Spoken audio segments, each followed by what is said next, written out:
Shalom Aleichem, nous sommes dans Baba Batra, page Mem Gimel. Nous avons vu juste dans la page précédente que Shmuel il a dit que Shutafim Marzekim Zealze, Meidim Zealze, Menasim Shomre Sachar Zealze. Alors, Marzekim Zealze c'était la page d'avant. Maintenant, c'est comment Meidim Zealze, comment deux Shutafim peuvent témoigner l'un sur l'autre. C'est sûr qu'ils ont un intérêt mutuel. S'ils ont un intérêt mutuel, je ne peux pas les prendre ça comme un témoin. Alors, c'est ça que la Gemara veut savoir. C'est ça que la Gemara, enfin, la Gemara de même bête, elle dit la famille Dim, Zealze Amai, Nogim Be'edutanen. Ah, ils sont Nogim Be'edut, ça veut dire qu'ils ont un intérêt derrière. Réponse. Achavema Yaskinan, de Katabla Dinu Dvarim Enli Al Sadezo. Il a écrit, il témoigne sur ce champ-là, d'accord? Que ce champ-là appartient à son Shutaf. Mais pourquoi il peut témoigner? Parce qu'il a écrit auparavant, ou il a annoncé auparavant, je n'ai plus rien à faire avec ce champ-là. Din udvarim en yasadejo, je n'ai aucune relation avec ce terrain-là. La Gemara demande, le fait d'écrire une phrase comme ça, à quoi ça sert? Je reprécise, le terrain il appartenait aux deux. Et là maintenant, il écrit un papier en disant, Din udvarim en li besadezo, alors qu'auparavant, il était associé avec ce terrain-là. Maintenant, quelqu'un qui possédait et que du jour au lendemain me dit je n'ai plus aucune relation avec ça, est-ce que ça peut se faire? Est-ce que ça peut se faire? Est-ce que ça il a racheté les parts, il faut le préciser. Oh, t'as bien dit racheter. Il faut qu'il le dise. Qu'est-ce qu'il a dit là uniquement? Din udvarim enli. Je n'ai plus aucune relation. Je me retire mes mains de ce terrain-là. Mais retirer tes mains de ce terrain-là n'est pas une raison d'être zoché dans le terrain. De te déconnecter du terrain. Parce que comme il était à toi, pour t'en débarrasser, il faut que tu fasses une des deux actions. Ou que tu lui vends le terrain, ou que tu lui donnes le terrain, ou que tu mafkir ta part du terrain. Il lui cède. Hein? Il lui cède. Il faut le dire. Alors il faut le dire, ce que la Gemara va dire dans 2 minutes. Mais pour l'instant, le fait de dire Din udvarim en li besadezo ne l'a pas déconnecté encore du terrain. Pourquoi? Pourtant ici a marqué je n'ai pas de din udvarim sur ce champ-là, je n'ai aucune affaire avec ça. Mes mains sont retirées de ce champ-là, lo amarklu. C'est comme s'il n'a rien dit. Alors le Rajbam ici s'allonge. Si maintenant je dois recevoir un héritage, alors à ce moment-là, avant de recevoir, je peux dire, je ne veux pas recevoir l'héritage. Mais à partir du moment où je possède déjà l'objet, si je veux m'en débarrasser, avec la parole, ce n'est pas suffisant pour s'en débarrasser. La parole n'est pas un clé suffisant pour s'en débarrasser. C'est pour ça que la Gemara dit, Achavema eskinan, peshekanu miyado. Voilà, il a fait un masekinya. Ça veut dire, quand il a dit, Din udvarim enli, je me retire du champ, et je te fais acquérir le champ, parce que le shutaf, il a fait Maaseh Kinyan, Kinyan Souda, pour acquérir le champ en question. La Gemara continue, elle dit, V'chikanu miyado mayave. Et le fait d'avoir fait Maaseh Kinyan, qu'est-ce que ça change? Arema mida bifne bal chovo. Sauf ce terrain-là, il y a encore un gage pour rembourser ses dettes. C'est-à-dire que, imaginons qu'avant qu'il a fait passation des pouvoirs du terrain à son associé, il avait une dette antérieure qu'il n'a pas remboursée. Quand viendra le créancier et demandera « rembourse-moi » et il n'y a pas un sou dans la caisse, d'où il va faire se rembourser? De la part qu'il avait sur le terrain. Donc le fait de dire « Din udvarim en li baim », même de faire Maaseh Kinyan à son associé, n'est pas encore une preuve qu'il s'est déconnecté carrément de l'objet, parce que l'objet est encore... Le fait qu'il va rester chez son associé, l'objet va être potentiellement un gage au cas où il a une dette antérieure. Ce qui s'appelle, dans le langage de la Gemara, Ma'amida bifne Baal Chovo. Il met ce terrain-là dans les mains de Baal Chovo, de son créancier potentiel, s'il en a un. Par contre, s'il ne témoigne pas sur le terrain en faveur de son associé, donc le Me'arer peut reprendre le terrain. Donc ça voudrait dire que rétroactivement, le terrain n'aura jamais appartenu. Et s'il n'aura jamais appartenu, le Baal Chov n'aura pas la possibilité de se faire encaisser de ce terrain-là. Donc en disant je suis yotse de ce terrain-là et je laisse le terrain dans les mains de mon associé, je donne la possibilité à mon créancier de se faire rembourser de ce terrain-là. Et donc, Chas Shalom, ce n'est pas un mauvais nom. Quel est l'intérêt? C'est de ne pas avoir un mauvais nom. Parce que si maintenant mon créancier n'a pas de ce quoi se faire encaisser, je suis considéré devant mon créancier comme un voleur. Mais si j'ai laissé ce terrain potentiellement possible de se faire rembourser de ce terrain, je ne suis pas considéré comme un voleur. J'ai gardé mon shem tov. Bien. Pardon? C'est par rapport à qui? Au Choutaf qui a dit qu'il a vendu ce machin? Il y a deux. Maintenant, il y a un problème, il y a un terrain. D'accord? On est Choutaf, toi et moi, dans un terrain. Ouais. Très bien.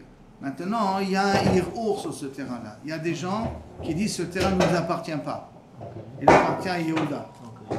Moi, je veux témoigner que le terrain t'appartient. C'est qui, moi? Un des associés? Un des associés. Mais moi, je ne peux pas parce qu'on est associés.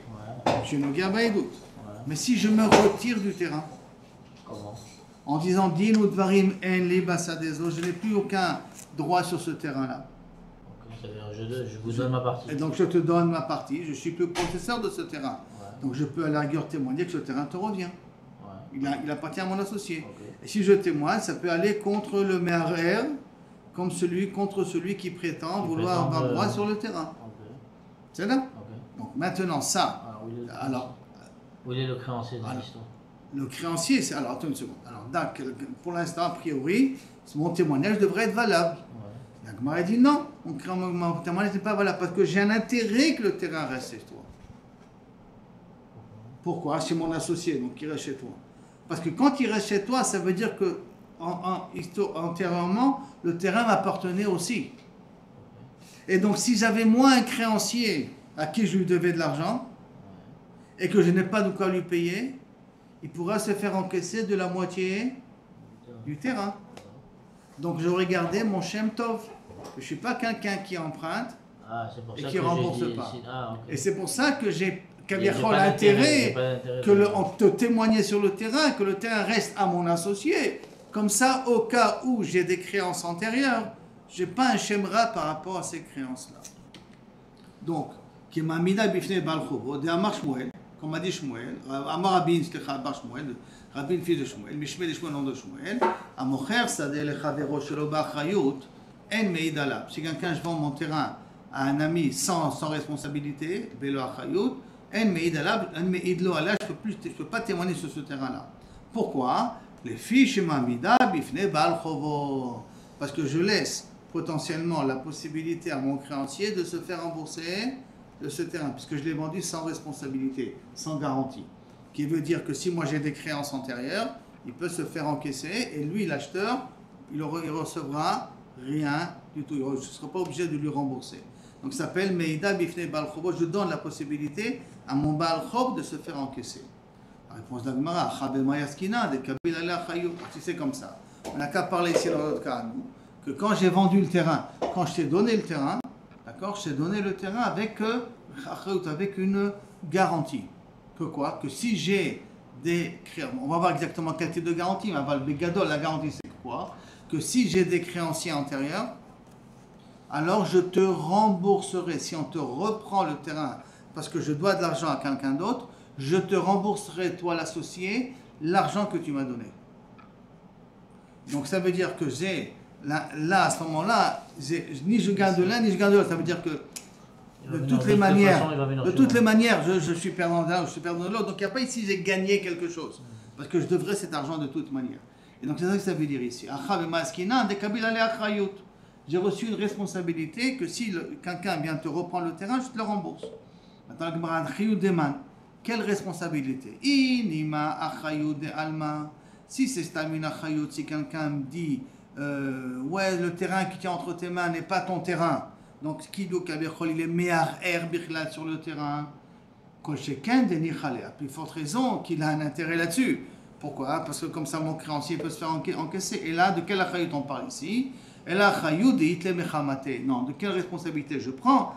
C'est la responsabilité, c'est la garantie que si moi j'ai un problème et que moi je dois de l'argent à quelqu'un d'autre et qui va être obligé de prendre ce terrain-là, je te rembourse le terrain-là. Mais si c'est une achayut qui vient des problèmes extérieurs que quelqu'un est arrière, là, je n'ai pas de responsabilité. La Gemara demande, quoi, ben, tu peux sortir de tes responsabilités du terrain en disant Dinu Dvarim, en faisant Masekinyan, Kavichol, et en prenant une Achayut, toutes ces conditions-là, 3 conditions. Hein. Il écrit Dinu Dvarim, Eni Besadezo. J'ai fait un Masekinyan que c'est à toi, et j'ai pris la responsabilité que si j'ai des créances antérieures sur ce terrain qui vont hypothéquer ce terrain, je te rembourse l'argent. Après tout, c'est quoi 3 conditions? Mistalek, Vatania, et pourtant il y a marqué une Mishnah sur un autre dîme. Que quoi? Bene Ir, chez les Gnaf Sefer Torah. Non, les gens, il y a bien un Sefer Torah. Il a été volé. En Dani Bedaine Otaïr. On a attrapé le voleur. Est-ce qu'on peut juger le voleur avec les Daïnim de la ville d'où on a volé le Sefer Torah? Réponse non. Parce qu'ils sont Nogim Badabar, les Dayanim de la ville. Ils veulent reprendre leur Sefer Torah. Parce qu'il y a un Sefer Torah, un seul Sefer Torah dans la ville. Donc ils sont les Dayanim, sont Nogim Badabar, ils ne peuvent pas juger le voleur en question. Donc, n'importe quel Dayan ne peut pas trouver dans sa ville alors? Non, il y a 2 choses. Il y a une chose que moi, le Dayan a besoin du Sefer Torah. Si maintenant le Dayan ne peut pas juger son médecin privé, je suis d'accord avec toi. Si son médecin traitant, son médecin privé, son voisin, son mec de la communauté, ah oui, son voisin de la communauté, ma collègue, il n'a rien à voir parce qu'il est parce que s'il a une relation amicale avec eux, il doit être possède tatsmo. En disant, j'ai une relation particulière avec ça. Il ne peut pas travailler dans son quartier aussi. Non, pas dans son quartier. Un Dayan, c'est un Dayan de toute la ville. Moi, j'ai rien à faire avec les gens qui habitent à Ramat Sharet. J'ai aucun problème avec les gens qui habitent à Beit Vagan. Mais si maintenant, moi je m'assois au Betadine et Chad Shalom, mais un de vous se présente au Betadine, je dois être pour Sel et Tatsmi.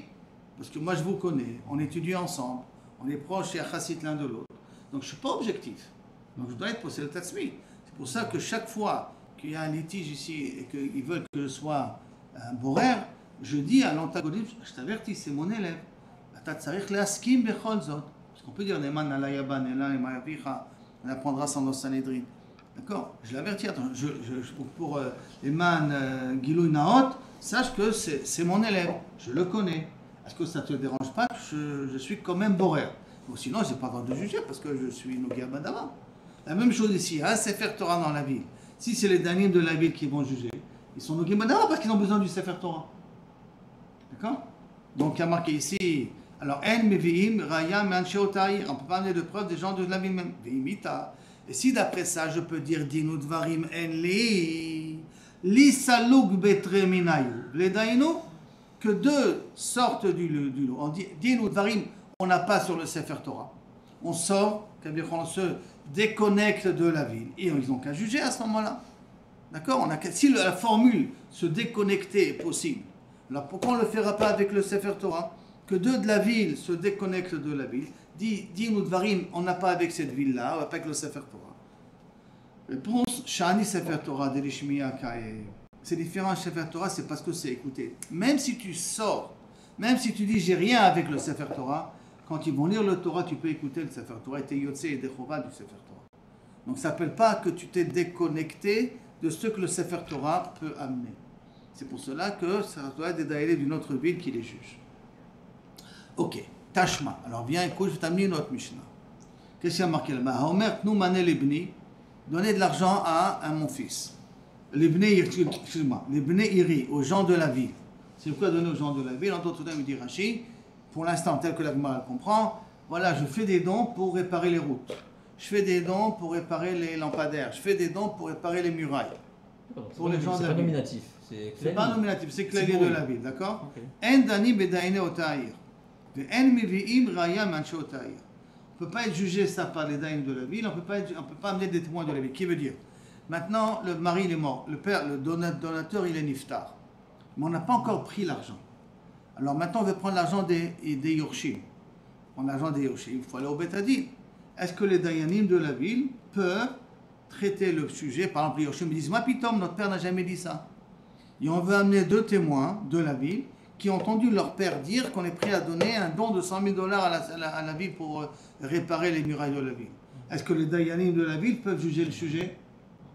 Qu'est-ce que te dit la Braïta ici? Comment? Ne peut pas juger. Maintenant, pourquoi? 2, ils ont qu'à sortir et de dire on n'a rien à faire avec la ville. Les Daïnou, ils n'ont qu'à juger le problème. De Dayan De Dayanim. sur... Pour ne pas avoir qui puisse juger le problème, est-ce qu'il a véritablement dit ou pas dit, que deux sortent, ça peut être deux témoins, ça peut être deux Dayanim, comme tu veux, ça peut être deux témoins aussi. Mais si deux Dayanim ils sortent, est-ce qu'ils ont assez pour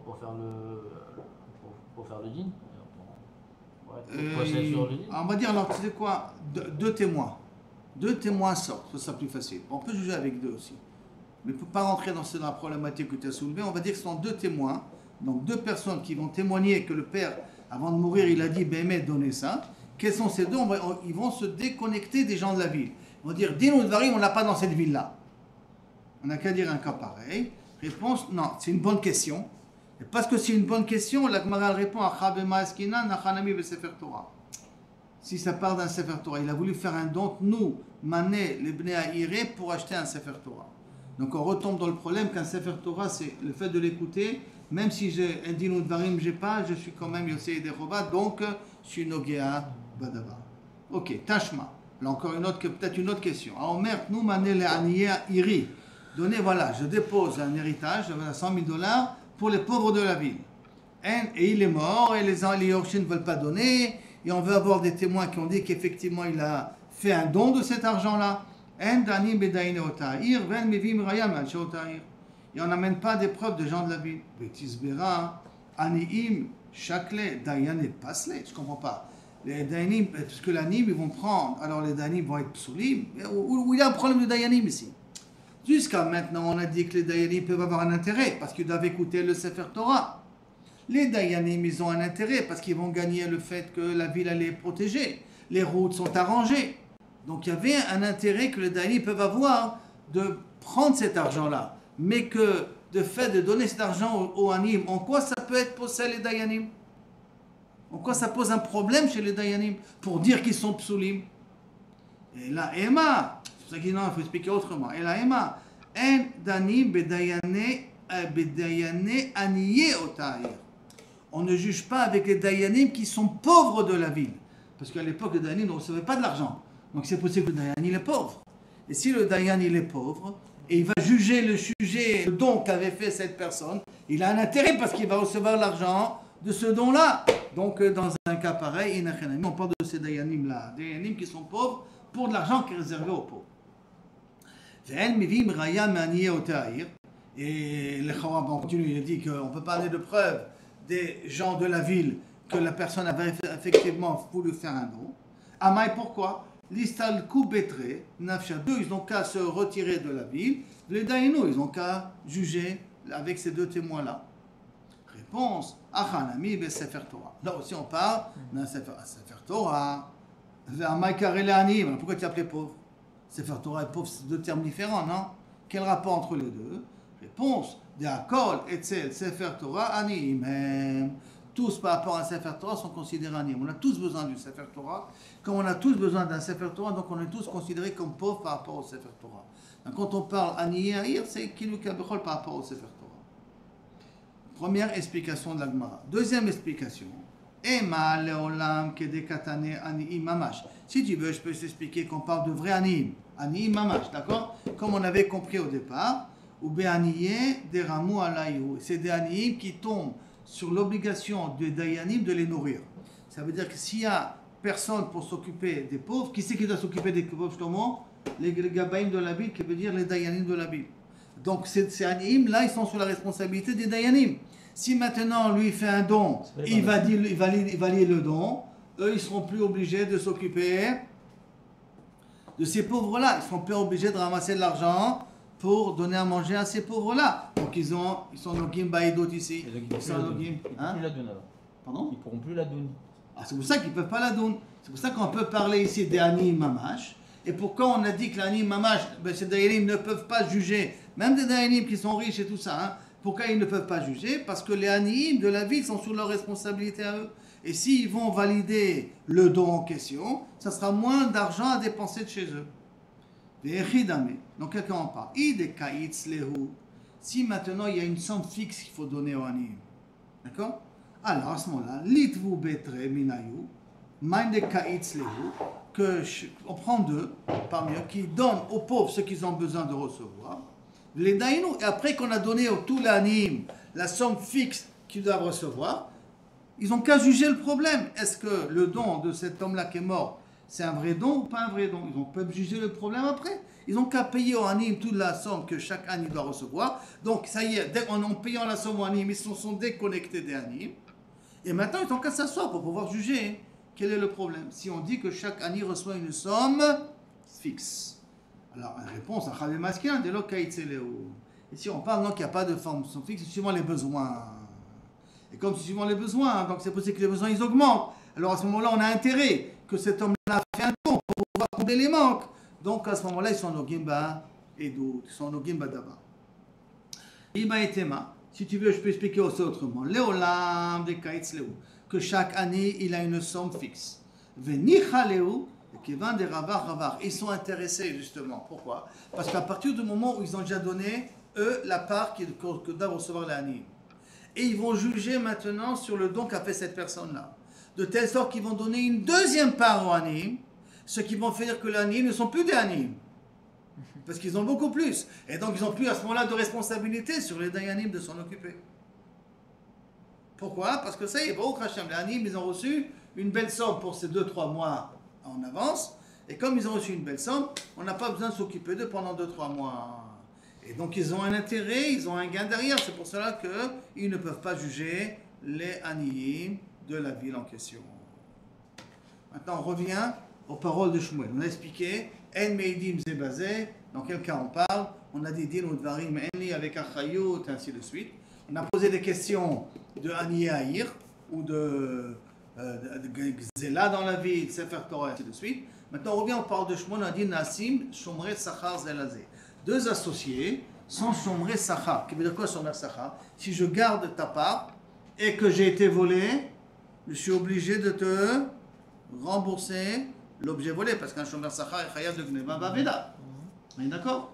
Donc maintenant, j'ai gardé le combi, ou j'ai gardé le tracteur a été volé, je suis obligé de rembourser ta part dans le tracteur, puisque je suis Shomer Sachar. Shomer Sachar, Zelazé. La Gemara demande, Ve'amai, pourquoi tu le considères comme Shomer Sachar, Zelazé? Ve'amai, Shmira Babe'alim. On a appris ça dans Baba Metzia. C'est quoi Shmira Babe'alim? Si moi je garde quelque chose pour toi, et toi tu gardes quelque chose pour moi, donc on est mutuel, et comme c'est mutuel l'un avec l'autre, alors à ce moment-là, je ne suis pas responsable si l'objet il a été perdu ou il a été volé. Ça s'appelle Shmira Babe'alim. C'est un cas de Shmira Babe'alim, parce que moi je garde ma part et ta part, toi tu gardes ma part et ta part. Alors, donc chacun il garde la part de l'autre. Amara Papa, non. De Amarle, on parle ici dans un cas spécial, Shmorli Ayom, Vani Shmor Lecha Le Machar. Toi tu me gardes aujourd'hui, moi je te garde toi. Donc chaque jour, je garde la totalité. Comme je garde la totalité, sur ça je peux être Shomer Sachar. Ok, Shlomo? C'est bon? On continue. Tano Rabbanan. Machar lo bait, machar lo sadeh, en meid alea. Maintenant, moi, Reuven, j'ai vendu à Shimon ma maison. J'ai vendu mon terrain. Je ne peux pas témoigner sur cette vente-là. En meidim alea. Pourquoi? Parce que j'ai une responsabilité sur cette vente-là. Quoi, c'est une responsabilité? Si on lui reprend la maison, je suis obligé de lui rembourser l'argent qu'il m'a donné. Donc j'ai un intérêt que la maison reste, c'est l'acheteur. Comme j'ai un intérêt, je ne peux pas témoigner sur cette maison-là. D'accord? Machar lo para, si je lui ai vendu une vache, machar lo tali, je lui ai vendu un objet, donc un objet qui est mobile, mais id lo alea, je peux témoigner qu'effectivement cet objet lui appartient. Pourquoi? Parce que mipne she'en lo achayut ala, parce que j'ai pas de responsabilité. Parce que b'derech klal, on a une achayut sur des biens qui sont immobiles. Sur biens qui sont mobiles, il n'y a pas de achayut, personne ne prend de garantie sur le bien mobile. Sur le bien immobile, c'est des choses qui restent, là-dessus il peut avoir une achayut. D'accord? Donc toute la raison, quand est-ce je ne peux pas témoigner? Quand j'ai une achayut. Pourquoi? Parce que c'est une achayut. Mes créanciers peuvent venir se faire rembourser de cela. Parce que j'ai un intérêt de garder un shem tov, de ne pas avoir vendu un objet volé ou un truc de ce genre. Alors c'est pour cela que je ne peux pas témoigner sur l'objet parce que j'ai un intérêt derrière. Mais si je n'ai pas d'achayut sur la vente, alors là, je peux vendre, je peux témoigner que l'objet appartient vraiment à la personne. Alors, si vous avez une garantie personnelle envers la personne, c'est ok. Une garantie personnelle Si envers la vous lui personne, vendez non, le- non plus, je ne peux pas Si vous témoigner lui parce vendez que le- si je veux témoigner, il ne faut pas payer la garantie. Ah. Maintenant, la Gemara demande Maïshena Recha, Maïshena Sefa.